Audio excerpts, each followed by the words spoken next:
Hi everybody, my name is Benjamin Dorn and I'll be taking a look at personality networks from natural language processing. As a brief introduction, for this project we'll be using Neo4j to better visualize and understand the relationships between users using only their comment history. The dataset is the MBTI Myers-Briggs personality type dataset. It holds roughly 9,000 users. In one column it has their personality type, and in the second it has the last 50 posts that they posted to a forum. To analyze this data, we'll install the GraphAware NLP extension for Neo4j, and we'll be demonstrating how to add data into Neo4j, how to extract keywords based on TF-IDF scores, how to visualize and examine the data in Cypher, and how to make predictions based on common keywords. Our data is the MBTI dataset. The submitted small version holds 1,300 users, and the personality type frequency is skewed, we discovered, which gave us some trouble with predictions. Loading the data is done in 3 steps. We load the raw data, which is just the personality type and plain text of their posts. Annotating the text changes the plain text into a tokenized network of nodes in Neo4j, and then we use a text rank algorithm to extract keywords. Both the second steps are done with GraphAware. Visualization, so this is a network of the annotated text. So orange is each of the sentences or each of the posts, and yellow is individual word, which is connected to a lot of sentences. Exploration, we're able to get a bunch of metrics and different tallies and counts, such as entropy. This is a visualization, just taking a look at how different individuals in orange can be connected to each other via keywords. This shows how a single keyword can be connected to a lot of people. Predictions, we used a very simple algorithm where we just basically tallied or counted co-occurring keywords between individuals, and we took the max personality type from that. Where prediction accuracy is not great, it's about 20%, but it is higher than random chance, which is 6 to 12 depending on what you assume the underlying distribution to be. Taking a look at on the right, the distribution of our predictions, we see that we're more likely to end up in the more populated personality types. With that brief overview out of the way, let's take a look at the actual project. Okay, so this is our project folder. This holds all of our code. Commands.cp we'll take a look at later. This is all of our Cypher commands for visualization. There's no particular order inside that file, but they're useful for copying and pasting over to the browser. Random trials, this just shows the 6 to 12% accuracy if you assume randomness. In our DAT folder, data, so this MBTI1 is the actual data set that we downloaded from Kaggle. Train and test, these are the full split, but it's much too big to submit. Train small and test small is what will actually be submitted. Predictions, so we made predictions for the small data set and we made predictions for the large data set. Coming back to code, in our source file, we have load data, we have extract info, and we have eval data. Load data takes all of the data and puts it into Neo4j. It also performs the annotation. Extract info, this performs the keyword extraction, and eval data will perform the actual predictions, and we'll take a look at all of those files. In visualization, we have explore data. This actually splits the data and saves CSVs in train and test. Eval preds, so this evaluates our predictions and shows us our accuracy. So let's first take a look at explore data right here.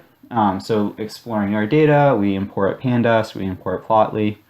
In our first one, we just load up the data here. We take a look at the head of our data. So we can see in one column, we have our personality types. In the second column, we have the last posts that they posted. Both of these are string types. Dat shape, so we're just taking a look at how many actual units we have. We rounded up to 9,000 in our previous presentation. MBDAT posts, we are just removing the pipes here so that we can more easily load them into Neo4j. This doesn't actually affect the data set that we download from Kaggle. It'll just affect the train and test as we later.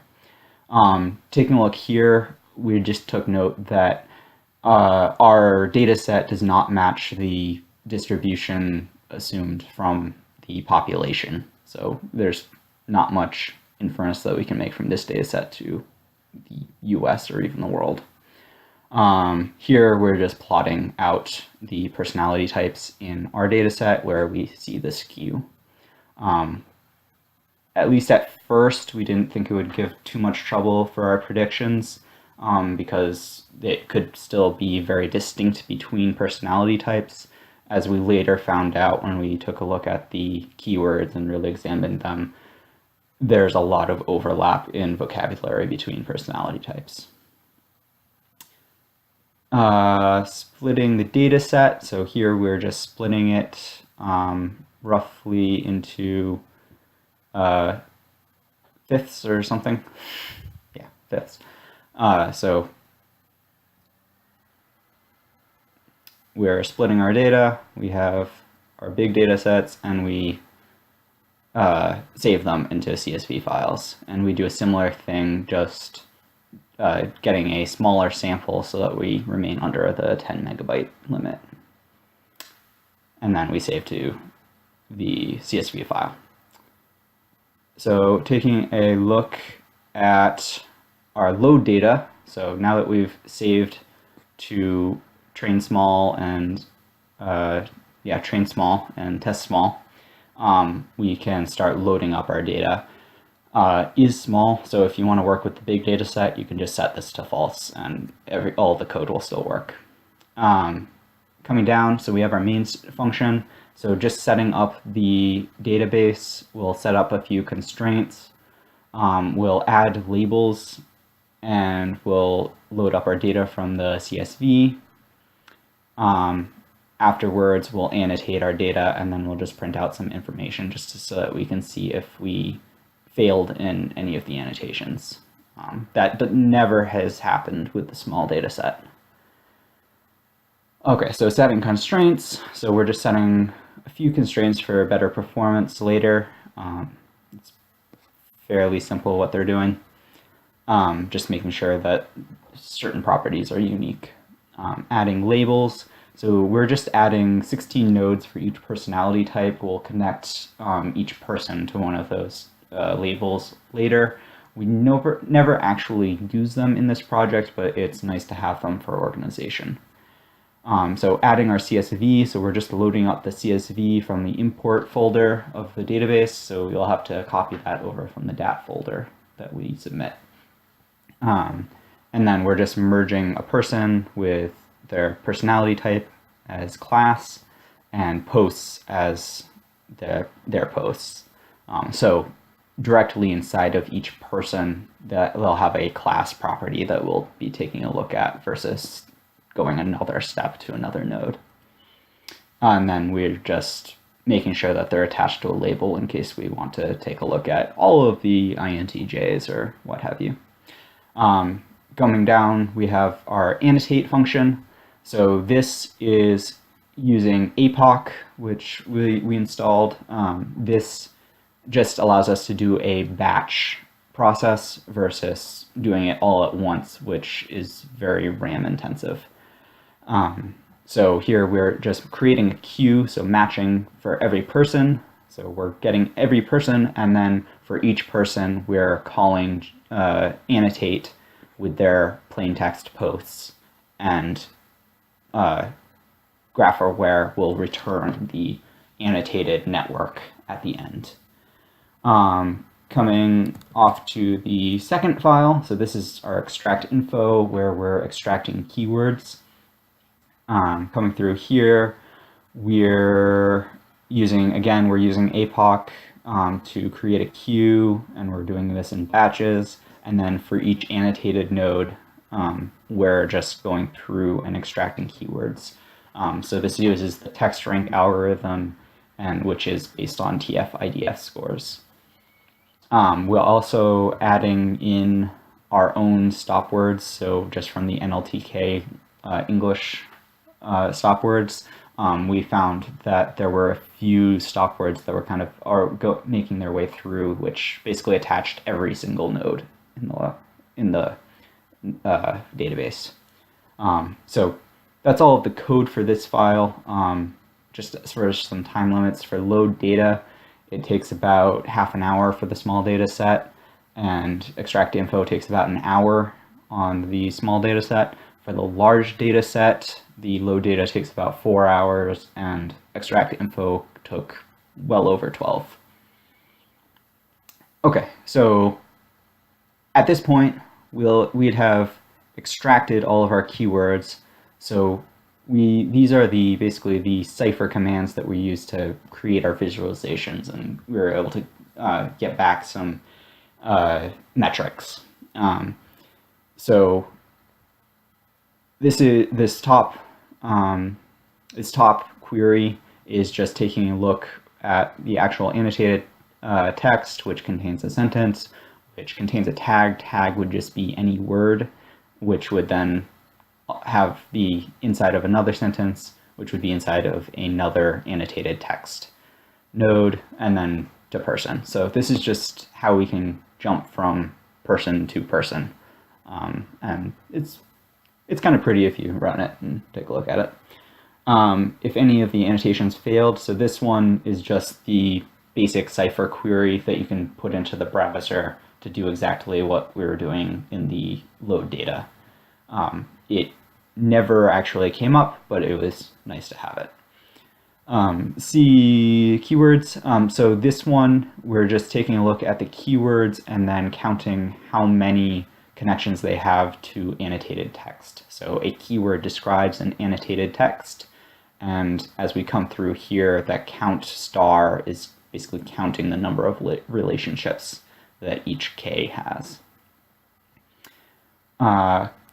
Keyword sorted by percent uniformity. That's rather complex wording, but what it does is, so this query will take a look at a keyword, and it will take a look at all of the people that is connected to this keyword, and then it will take a look at what personality type those people are. And so from that batch of people, it basically calculates the percentage of, okay, there is this percent INTJ, there is this percent ISFP, what have you. So for each keyword, it calculates the percent of personality type for that keyword individually. Coming down here, we kind of added on to that query so that we're able to calculate partial entropy. So this just makes it so that you're able to see for an individual keyword what personality type is the largest proportions. So we're able to, it's not particularly good for visualization or getting metrics, but it was good for error checking, so that we could run the second query, which calculates for each keyword what its entropy is. So it takes a look at seeing how well distributed the personality types are for that keyword, and we want non-distributed keywords which have a high concentration of one particular personality type. So that means that we're able to sort here. Going forward, I think this query would be very useful. We would be able to add entropy to certain keywords and be able to weight those keywords in our predictions. Coming down here again, so these last two are just how we're able to visualize the network of keywords to people. So the only real difference is where count is 26 to 10. So this is smaller than our limit, which means that we're able to take a look at people connected to people. And then here, 260, 250, this is greater than our limit of 50, which means we only get one keyword, which is connected to a lot of people. So this is just visualizing the network, not much useful metrics from it. Coming back to eval data, so this is where we actually perform our predictions. We have our predict function. This is just our main function. So add eval data. So we can't really make predictions unless our data is into our database. So we have to add all of the data into the database, which is the exact same process as what we did before in load data. The only difference is that we make sure to label each person with a different label type, just so that we're able to separate our test and train data. And then we make our prediction, and then we get our result as a pandas data frame, and we'll print out the first 5 rows just to take a look at it, and we'll save it to a CSV. And then we'll also print out the accuracy just for giggles. So add eval data, again, this is the same process as in load data. We're just doing it by labeling them eval people, eval persons, versus person. So same process. Coming down here, so this is our actual prediction algorithm. We went over it very briefly in our slideshow, but what it's doing is we're matching. First, we're creating a list. This is just going to be our results at the end. Eval people. So this one, we're getting all of the IDs for all of the nodes that are eval people. Then for each of those IDs, so for each person, we match to, hey, you have these number of keywords, and then we are limiting what keywords we're looking at. So we're not looking at the keywords that match to every single node in our database, and we're not matching to the nodes that are not matching to many other people at all. And the way we calculate that is fairly a little bit arbitrary, but we're just saying, okay, if you aren't connected to 1% of people in our database, then we don't care about you. And if you're not connected to less than 20, which is, so 20 is the size of our largest class, we don't care about you. The reason we're doing this is just memory constraints. So there isn't really a performance difference when not using this, but it does take a lot longer. So we're just limiting the keywords that we're looking at. Then going forwards, we get distinct endpoints. So a distinct person to a distinct, so a distinct eval person to a distinct person. And then we just collect K, and then we get the size of K. So because we only have these two with distinct features because you can't sandwich function calls in Cypher. So we're just basically getting the size, so the number of common keywords between each person, or between our eval person and all of the other people that it's connected to. And then this last with distinct, we are summing at K. So we're getting a tally of, so for an eval person, you have this number keywords in common with people of type INFP. You have this number keywords in common with people of INTJ. And then at the end, we just output the class of the eval person, the prediction, and the number of common keys between that person and that prediction. And we do that for each eval person, and we append it to our list, and then we return a converted pandas data frame at the end. So that's our prediction algorithm.